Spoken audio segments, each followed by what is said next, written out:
vous promenez, vous sortez de Lomé par exemple, même à Lomé, vous voyez qu'il y a un renforcement du système sécuritaire. Quand vous prenez des axes, comme vous allez Lomé Anéron, Lomé Palimé, vous pouvez dénombrer 5-6 checkpoints où les militaires sont là, armes au poing. Parfois, en venant Lomé, on vous sort même des voitures, on vous pose des questions, votre carte d'identité, vous allez où, qui vous êtes et tout ça. Sans oublier toutes les dérives qui s'abattent sur les villes comme Sokodé, Bafilo, Agné, les Zongo, où on enlève pratiquement tous les jours quelqu'un, sans qu'on ne sache véritablement les raisons qui sont derrière. Alors c'est dans cette ambiance-là que la campagne électorale a débuté, je crois, mercredi ou jeudi matin. Et on a eu écho déjà de ce qui se passe au nord, surtout à Dapao, c'est quand c'est où les préfets ont commencé par interdire à des citoyens de porter des t-shirts d'autres candidats en dehors du candidat du pouvoir.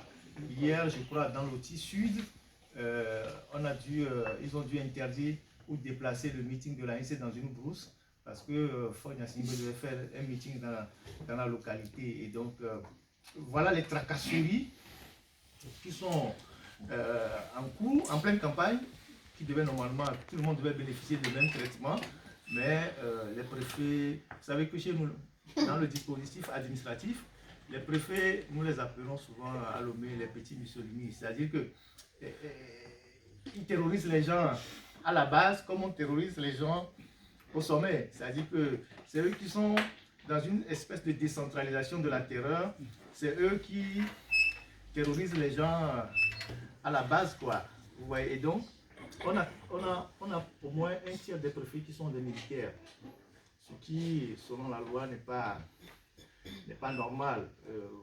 Vous avez par exemple le préfet de Sokodé, le préfet de Mango, le préfet de Sinkassé, le préfet de Bassa, le préfet de Moyen, je crois, tout là c'est Moyen, je crois, le préfet de Kara, tous ces gens-là, c'est des colonels, c'est des militaires, et vous imaginez ce qu'ils font. Ils répandent de la terreur dans leur zone administrative. Ils peuvent interdire une émission sur une radio alors qu'ils n'en ont pas droit. Ils peuvent interdire un meeting, ils peuvent interdire une réunion d'un parti politique avec leur tenue de préfet militaire en plus, quoi. Donc, c'est dans cette ambiance-là qu'on s'achemine vers les élections. Alors, il y a un débat au pays, je pense que le débat est aussi ici. Par rapport à ces conditions-là, est-ce qu'il faut aller aux élections? Comment est-ce qu'il faut y aller? Comment est-ce qu'il faut s'organiser pour y aller? Et le débat divise l'opinion. Pour certains, les conditions ne sont pas vraiment réunies pour que l'opposition aille à ces élections parce qu'elle va se faire avoir. Pour d'autres, même s'il y a 10% de chance ou 15% de chance, il faut saisir ces 10%-là pour voir si on peut vraiment renverser la situation. Alors, dans l'opposition, c'est un peu divisé aujourd'hui. On a 6 candidats de l'opposition contre le candidat du pouvoir.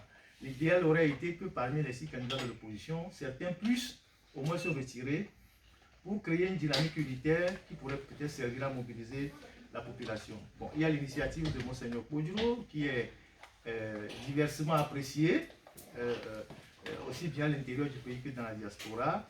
Moi, ce que je sais, c'est que Monseigneur Kodjo fait de son mieux. À son âge, normalement, il devait peut-être se reposer. Il a des soucis de santé. Mais bon, depuis un an, il a pris sur lui l'initiative de visiter les maisons, d'aller saluer les gens, d'aider les partis politiques. Peut-être qu'il y a des imperfections dans ce qu'il fait.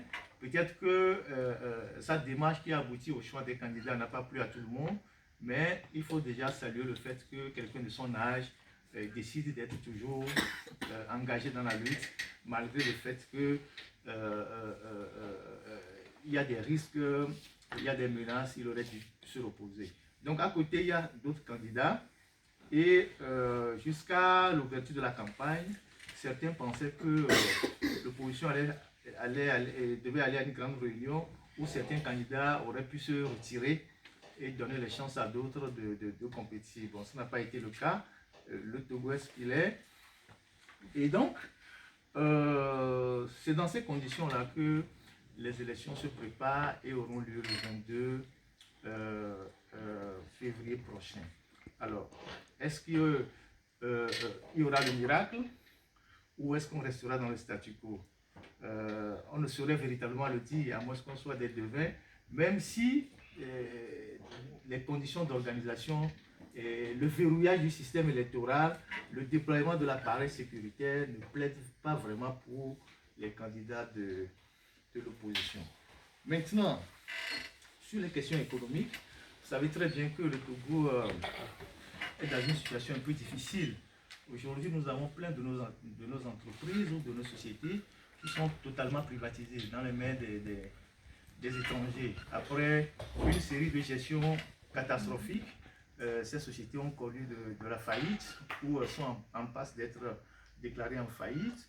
Le port autonome de Lomé qui est dans les mains de Bolloré depuis, les phosphates qui sont dans les mains des Israéliens, les télécommunications qu'on vient de vendre récemment aux Malgaches, les banques qui sont toutes dans les mains des étrangers. Il en reste deux, la BTCI et l'Union togolaise des banques, qui sont dans une situation très difficile. Alors le FMI a demandé de les privatiser. Donc l'État a engagé un processus pour privatiser les deux dernières banques.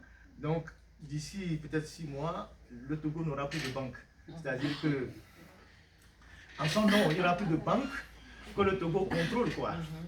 Donc vous avez par exemple le Maroc qui a au Togo, je crois, 2 banques ou 3 banques. Il y a la BOA, la Bank of Africa, et il y a l'ancienne BIA qu'on appelait la BIAO, voilà, que le Maroc a acheté. Il y a une troisième banque, je pense que le Maroc a. Dans les assurances sont aussi dans les mains des étrangers. Par exemple, l'une des plus grandes assurances du Togo, Saham Assurance, appartient au groupe marocain. Vous avez nos clinkers, qui sont dans les mains aussi des étrangers, les Indiens qui sont à Tablibo ou à Sem depuis peut-être plus de 20 ans. Vous avez les Allemands maintenant qui sont les Allemands et Norvégiens de Sintogo qui sont aujourd'hui le groupe Edelberg et Scanmin qui sont aujourd'hui à Tokli, Sikakondi et quelque part à Kara où ils ont ouvert une nouvelle usine. Et vous avez nos hôtels qui sont dans les mains des étrangers, l'hôtel de février qui est dans les mains des Indiens. Vous avez, bref, la situation économique. Vous avez notre grand marché aussi qui n'est plus vraiment avec pour nous. Et il y a les Nigériens qui ont pris le contrôle du grand marché. Nos femmes, depuis les incendies, se sont financièrement affaiblies. Et donc, on est dans une situation économique assez difficile. Donc, c'est dans ce contexte-là de pauvreté, parfois d'insécurité, de dérives autoritaires que les Togolais s'apprêtent à aller à ces élections le 22 février prochain. Il y a ceux qui croient et qui se battent pour y aller. Il y a ceux qui n'y croient pas du tout en disant c'est déjà acquis ou bien c'est un terrain miné. Bon, nous, notre responsabilité en tant que médias, c'est de ne pas opposer les gens ou de ne pas tirer sur les divers clans. Parce que ceux qui y vont aujourd'hui, s'ils font le miracle, on sera tous ensemble. S'ils ne font pas le miracle, il faut qu'on se réorganise pour continuer ensemble. Mais il ne faudrait pas qu'on donne l'impression qu'on leur mette les bâtons dans les roues. Parce que si demain ils échouent, ils diront bon, mais quand nous sommes allés, vous ne nous avez pas soutenu. Et aujourd'hui, si vous voulez faire quelque chose, nous aussi, on va se taire pour vous regarder.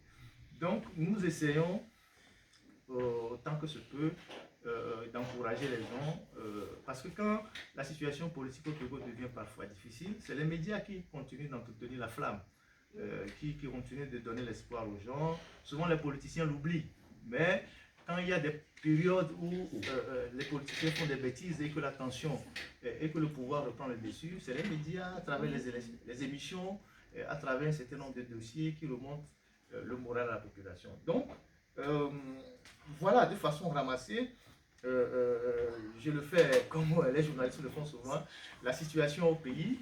Et maintenant, bon, je vais m'en arrêter là avec l'idée qu'on va ouvrir le débat sur tous les sujets politiques, économiques, sociaux. Et s'il y a des réponses, je pourrais les apporter. Voilà. Monsieur le Président, merci. Merci beaucoup.